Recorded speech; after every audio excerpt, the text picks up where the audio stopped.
আরে ভাই আমাকে যেতে দেও না, কেন আমাকে বিরক্ত করতেছো? দাঁড়া, আমি আমার বাবাকে বলতাছি।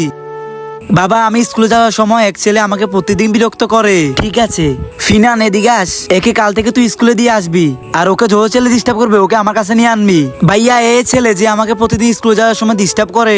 কি রে, তুই প্রতিদিন আমার বোনকে ডিস্টার্ব করে? চল আমার সাথে। বাবা, এ ছেলে যে আলসিবাকে প্রতিদিন ডিস্টার্ব করে, আমার মেয়েকে প্রতিদিন বিরক্ত করে। দাঁড়া, এখনই পুলিশকে কল দিতাছি। আরে ভাই দাঁড়াও। আরে কে তুই? ভাই আমি ওর বাবা। কি তুমি ওর বাবা? তাহলে তো তোমার শাস্তি পাওয়া উচিত। কি অপদত্ত ছেলের জন্ম দিয়েছো যে প্রতিদিন আমার মেয়েকে ডিস্টার্ব করে? যদিও আমার ছেলে হতো তাহলে আমি ওর জান নিতাম। ভাই তাহলে তুমি তোমার ছেলেকে মেরে দাও। তোমার ছেলে প্রতিদিন আমার মেয়েকে মারে আর বিরক্ত করে, আর সে ভয়ে আমার মেয়ে আর স্কুলে যায় না। সরি ভাই, আমার ভুলে গেছে, আমাকে ক্ষমা করে দাও। ভেতরে চল।